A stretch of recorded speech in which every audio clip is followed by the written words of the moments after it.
This timid man lost his memory and started believing he was a serial killer. He thought his past weakness was just an act and even believed he was strong. So when the team leader humiliated him again, the man decided he would not endure it anymore. He chose the team leader as his next target. He perfectly copied the killing method described in the diary. First, he locked the restroom door from the inside. Then he checked each stall to make sure no one was there. Next, he took off the metal cover from the sink. The team leader panicked and tried to open the door, but it was locked. As the man walked toward him, the leader screamed in fear and collapsed on the floor. Right when the man was about to smash him with the cover suddenly shattered. The team leader used the moment to escape. The man finally snapped out of his delusion. He thought his identity as a killer was about to be exposed. But when the police heard he tried to kill someone, they were confused. After hearing the leader's description, they assumed the leader had broken the sink cover himself. They even believed the man was the victim, because security cameras showed the team leader bullying him. A policewoman asked the man if he wanted to press charges. The man said he had already forgiven the leader. The leader was furious, but when he saw the man's terrifying eyes, he held back his anger.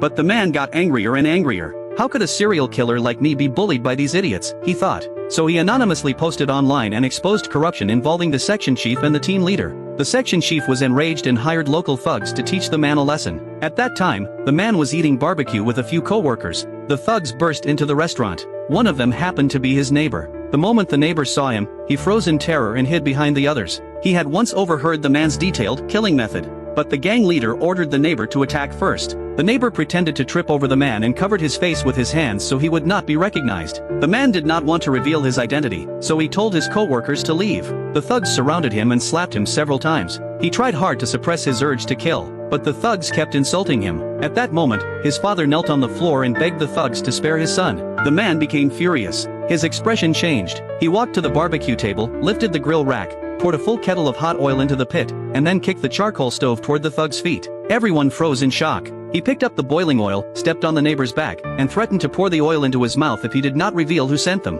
The gang leader laughed, thinking the man was bluffing, but the neighbor broke into tears and shouted that the man had really killed people. Hearing that, the thugs instantly panicked. The neighbor then confessed that the section chief had ordered the attack. Moments later, the man's father returned with a group of people. But when they arrived, they saw the man calmly walking out of the restaurant. The thugs were already gone. Back at home, the man grew more upset the more he thought about it. So in his murder diary, he added one more target.